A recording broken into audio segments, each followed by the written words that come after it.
নমস্কার, আমি পূজা। ফেরারি সময়ের আর একটি নতুন পর্বে আপনাদের স্বাগত জানাই। কেমন আছেন সবাই? আশা করি সবাই খুব ভালো আছেন। আজ সকালে উঠতে একটু দেরিই হয়ে গেল। এখন প্রায় ৮টা মতন তো বেজেই গেছে। অন্যান্য দিন তো ৭টা সাড়ে ৭টার মধ্যেই উঠে যেতে হয়। কারণ ওকে কিছু একটা খাবার বানিয়ে দিতে হয়, ও ১০টার দিকে ল্যাবে চলে যায়। কি কখনো তার আগেও চলে যায়। কিন্তু আজকে ও একটু দেরি করেই যাবে। কাল রাতেই বলল যে আজকে সকালবেলা বাড়িতে বসে কিছু কাজ করবে, তারপর ল্যাবে যাবে। আর আজকে দেরি করে ওঠার অন্য আরেকটা কারণও রয়েছে।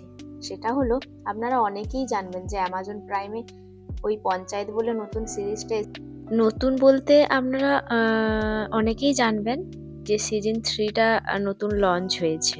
তো পঞ্চায়েতের প্রত্যেকটা সিজনে আমরা দেখেছি। তো যেই দেখলাম যে এটাও এসেছে, আমরা আর লোভ সামলাতে পারলাম না। এবারে আর এগুলো তো জানেন যে একটা এপিসোড দেখলে মনে হয় আরেকটা দেখি, এই করতে করতে রাত 1টা 1:30 বেজে গেল। তো যাই হোক, এই জন্যই আরো উঠতে এত দেরি। আর জানি না কেন সকালে আজকে এত খিদে পাচ্ছিল, ওই জন্য ব্যালকনিতে আসার সময় একটু গ্রিন টি আর সঙ্গে একটু মুড়ি আর ঝুড়ি নিয়ে নিয়েছি। আজ আর ইচ্ছে করলো না দুধ কর্নফ্লেক্স খেতে, রোজ রোজ ভালোও লাগে না।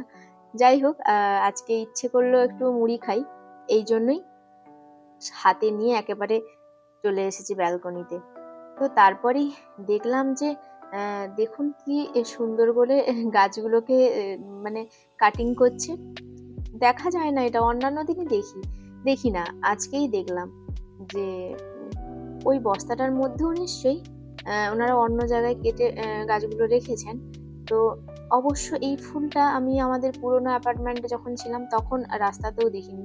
মনে হচ্ছে যে গ্রীষ্মকালীন ফুল হয়তো এটা, কারণ এই সময় দেখছি এই সামনের এই গাছটা যখন এসেছিলাম একদম ফাঁকা ফাঁকা ছিল। এখন দেখছি এটার মধ্যে খুব সুন্দর একটা গোলাপি রঙের ফুল হচ্ছে, বা এই নিচে বেগুনি কালারের ফুলগুলো, এগুলো এখানে এসেই দেখছি। কারণ গোলাপ ফুল টুলগুলো তো একদমই শুকিয়ে যাচ্ছে, মনে হচ্ছে এগুলো গ্রীষ্মকালীন ফুল হতে পারে। তো যাই হোক, বেলা তো অনেকটাই হলো। আর আমরা কস্টকো থেকে সেবারে তো জানেন যে গোটা মুরগি, তারপরে ট্রাউট মাছ এগুলো নিয়ে এসেছিলাম। তো সেগুলো আর কাটা হয়নি। গতকাল রাত্রে আমি ফ্রিজ থেকে বাইরে বের করেছি। তো ওকেও আমি চা দিয়ে দিয়েছি। ও বলল যে ভেতরেই খাবে যা। তো ওর মনে হয় খাওয়াও হয়ে গেছে। তো চলুন, ভেতরে তো এসে গেছি। আর চিকেনগুলো দেখে বুঝতে পারছেন যে কত বড় বড়। আর কস্টকোতে গোটাগুলো নিলে একটু সুবিধে কি, দামটা একটু কম পড়ে। আর এগুলো তো সাধারণত ধরুন ওই যারা গ্রিল করে খান এইসবের জন্যই বিশেষ করে বিক্রি হয়। তো আমরা এমনি মাংস কাটার মতোই কেটে নিব। তো যেহেতু এখানে বঁটি বা ওইসবের ব্যবস্থা নেই, ওই ছুরি দিয়ে কাটতে হয়। আর আমার পক্ষে ছুরি দিয়ে মানে আমি ভয়ই পাই, কাটতে পারবো না। তো তাই ওর যেহেতু আর সকালে একটু ফাঁকা রয়েছে, ওকে বললাম যে তুমিই একটু কেটে দাও। কারণ এইসব ও ভালো পারে, মাংস কাটতে মাছ কাটতেও ভালোবাসে এবং ভালো পারেও। তো দেখুন, এগুলোই ট্রাউট মাছ। আর এখানে বিক্রি করার ধরনও কেমন অন্যরকম দেখুন। যেহেতু এরা ফ্রোজেন বিক্রি করে, তাই জন্য পেটটা কেটে সব নাড়িভুড়ি বের করে দিয়েছে। প্রত্যেক মাছেই দেখি এই ব্যাপারটা। তবে এই মাছটা তো আগে কখনো খাইনি, এই প্রথমবার। যেরকম ধরুন আমাদের সেই সিলভার কাপ মাছের ওপরে প্রচুর ছোট ছোট আঁশ থাকে, পুরো সেরকম। কতক্ষণ সময় লাগলো ওই আঁশগুলো তুলতে, দেখুন এখনো রয়ে গেছে। তো যাই হোক, ও তো খেয়েছে আগে মাছ, এই মাছটা তো ও বলছে খুব ভালো খেতে হয়। তো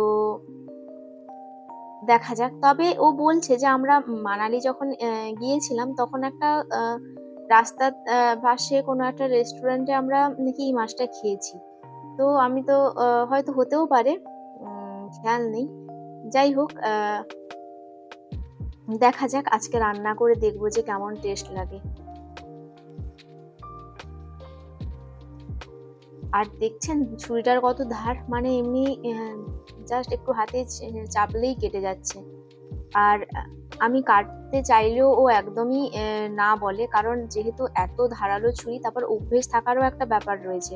বটিতে অনেক মাছ কেটেছি, কিন্তু এই ছুরিতে আমিও ভয় পাই, আর আমিও সাহস দেখাই না। তো ও এগুলো কেটে ফেলুক, আজকে ভাবছি একটু ঘি বানাবো। কোনোদিনও আমি আগে কোনোদিন ঘি বানাইনি, আবার বানাবো আবার বাটার দিয়ে।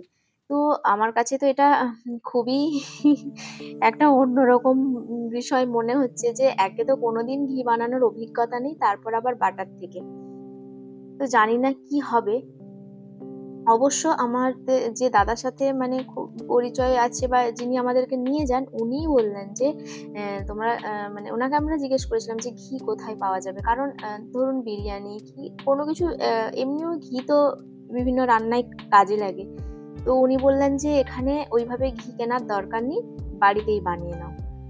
তো আমি তো শুনে একটু অবাকই হয়েছিলাম, কারণ আমার এ বিষয়ে একটুও কোনো নলেজ নেই।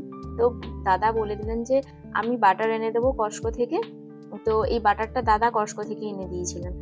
বলছেন যে এটাতে এর মধ্যে না 4টা কিউব আছে, তারা যখন খুলবো প্যাকেটটা আপনারা দেখতে পাবেন। তো এটা দিয়ে খুব ভালো ঘি হয়, তোমার বৌদি বানায়, তুমি ট্রাই করতে পারো। তো দাদার সাহস দেখা মানে সাহস আমাকে করতে সাহায্য করলেন, যে না ঠিক আছে। তো দাদার কথা শুনে আমি একটু ভরসাই পেলাম, যে দেখা যাক যদি বানাতে পারি ভালোই হবে। তো এরকম বড় বড় ফোনে হয়তো অনেকটা ছোট লাগছে ক্যামেরায়, কিন্তু অনেকটাই বড় কিউবগুলো। তো ও বললো যে আজকে বাহাদুরি করে অনেক, মানে এগুলো না অনেকগুলো একসাথে ছিল, প্রায় 4টে প্যাকেট। তো ও বললো একটা দিয়েই বানাও, যদি বানাতে পারো, যদি হয় তখন আবার ট্রাই করবে, কারণ না হলে এত বাটার নষ্ট করে কোনো লাভ নেই। আর বাড়িতে আমার শাশুড়ি মাকে দেখেছি যে এমনি দুধ থেকে সর তুলে উনি মানে ঘি বানান।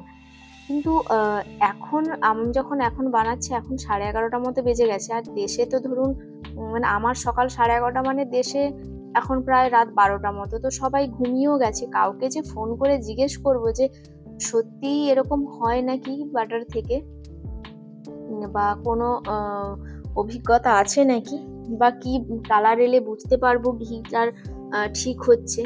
তো সেই সব নিয়েই আমি একটু ভয় পাচ্ছিলাম যে আদপে কি হবে। দেখছি আস্তে আস্তে বাটারটা গলে যাচ্ছে। তো নিজেই একবার টেম্পারেচার বাড়াচ্ছি হিটারের, একবার টেম্পারেচার কমাচ্ছি, কারণ বুঝতে পারছি না যে বাড়িয়ে দিলে তাড়াতাড়ি বাটারটা গলে যাবে কি পুড়ে যাবে, মানে এইভাবেই চলছে আর কি। তো চলুন আপনারা আমার সঙ্গে থাকুন, দেখি আমি আজ বাটার থেকে ঘি বানাতে পারি নাকি।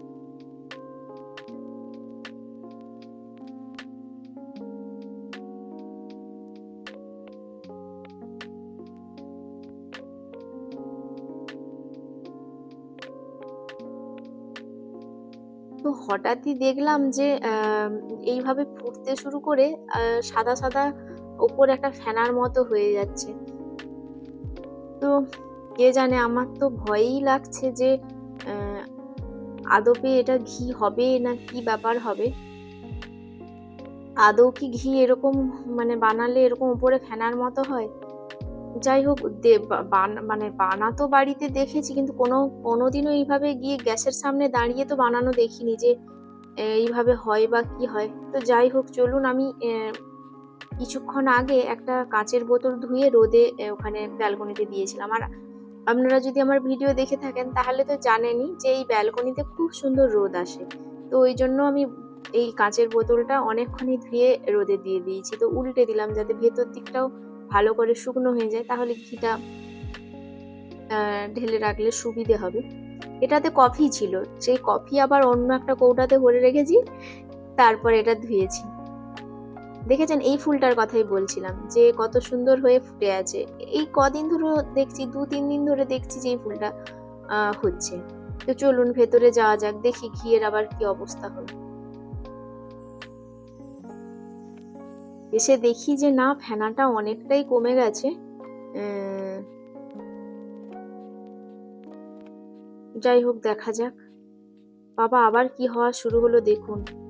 আমি তো এই ঘি বানাতে গিয়ে নাজেহাল হয়ে যাচ্ছি যে এটা কি ঠিক হচ্ছে, আবার কেন এরকম ফেনা হয়ে গেল। ফেনা হতে হতে তো নর্মাল হলো, তারপরে কিছুক্ষণ এরকম নাড়াচাড়া করতে একটা সুন্দর ঘিয়ের গন্ধ বেরোচ্ছে। কে জানে, এবারে মনে হচ্ছে হয়তো ঘিটা হবে। তো দেখা যাক, এই মানে ফেনাটা যদি কেটে যায় তাহলে হয়তো বুঝতে পারবো যে আদপে ঘিটা হয়েছে নাকি। কিন্তু খুব সুন্দর একটা গন্ধ উঠেছে, পুরো যেরকম বাড়িতে ঘি বানালে গন্ধ হয় পুরো সেরকম গন্ধ। তো যাই হোক, একে এইভাবেই ছেড়ে দেওয়া যাক, কারণ না হলে কি ব্যাপার হবে এটা আমি তো বুঝতে পারছি না। ততক্ষণে আমি অন্যান্য কাজগুলো সেরে ফেলি, কারণ এখনো অবধি রান্না বান্না কিচ্ছু হয়নি। তো থাকুক এইভাবে, চলুন গ্যাসকে বন্ধ করে দিই।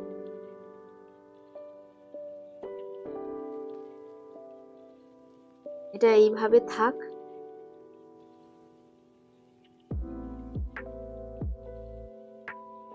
তো সকালের অনেকক্ষণ পরে আবার ভিডিওটা শুরু করলাম। আমার তো রান্না, স্নান, পুজো সমস্ত কমপ্লিট। তো এখন ওই বিকেল 4টে মতো বাজে। অনেকক্ষণই এটা আমি ঠান্ডা করতে রেখে দিয়েছিলাম, আর কাঁচের বোতলটাও খুব ভালোভাবে শুকনো হয়ে গেছে ভেতরটা। তো কে জানে, দেখুন দেখি ঘিটা কি হয়েছে। আপনারা আমাকে কমেন্ট করে জানাবেন যে আদপে এটা ঘি হয়েছে নাকি। আমার তো মনে হচ্ছে হয়েছে, কারণ বেশ সত্যিই খুব সুন্দর গন্ধ উঠছে, পুরো যেরকম বাড়িতে ঘি বানালে গন্ধ হতো পুরো সেরকম। তো যারা আপনারা ঘি বানাতে জানেন তারা অবশ্যই আমাকে কমেন্ট করে জানাবেন, যদি আমার ভিডিও দেখে থাকেন, যে আদপে এটা হয়েছে না কি হয়েছে। যাই হোক, দাঁড়ান, শিশির মধ্যে ভরে নিই ঘিটাকে। তো আমি ওই জন্য একটা ছাঁকনি নিয়ে নিয়েছি, যাতে ওপরের সাদাগুলো, মানে ওই ফেনার মতোগুলো বাদ দেওয়া যেতে পারে। দেখছি ভেতর নিচে আবার কেমন কালো কালো গুঁড়ো গুঁড়ো জমে গেছে। যাই হোক, এটা তো গড়িয়ে নি। বিকেলে আজ ভাবছি, মানে 5টা, 5:30 কি একটু পরে বেরোবো একটু, কারণ অনেক দিনই আর এই বাড়িতে যবে থেকে এসছি আর একদমই বেরোনো হয় না, সারাক্ষণ রুমের মধ্যে থাকি, এটা ওটা কাজ করা হয়। তো দেখুন পুরোটাই ভরে নিয়েছি, এই শেষের অর্ধেক হয়েছে। তো এটা কিছুক্ষণ থাকুক, আমি ততক্ষণে রেডি হয়ে যাই।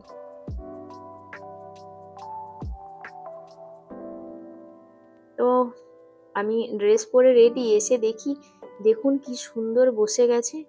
এবারে কিন্তু দেখে মনে হচ্ছে, বলুন, যে ঘিয়ের মতো।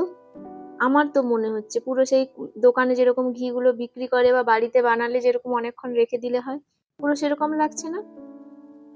গন্ধও সুন্দর বেরিয়েছে। তো ও ল্যাব থেকে এলে ও আরো দেখলে বুঝতে পারবে যে আদপে কিছু হয়েছে নাকি। আমার তো মনে হচ্ছে হয়েছে। তো চলুন, রেডি তো হয়ে গেছি, এবার বেরোনো যাক।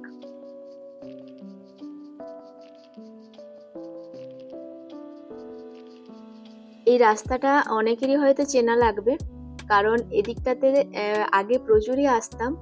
এটা ওর ল্যাবের বিল্ডিং গুলোর সাইডেই এসেছি।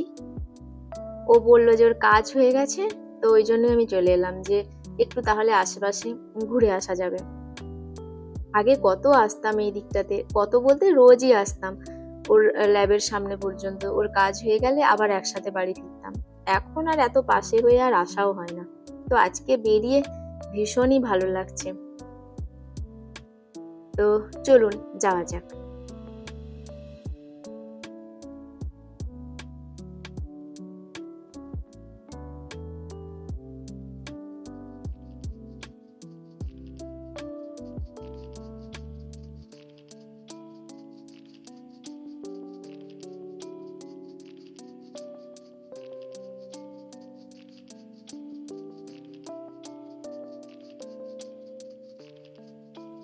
কথা বলতে বলতে ওর ল্যাবের সামনেই এসে গেছি।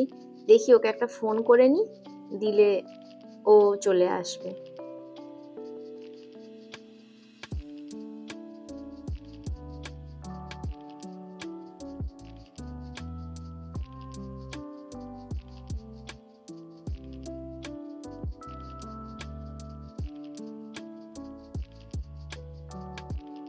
তো এখানেই কিছুক্ষণ অপেক্ষা করা যাক। আশা করি 5 মিনিটের মধ্যেই ও চলে আসবে।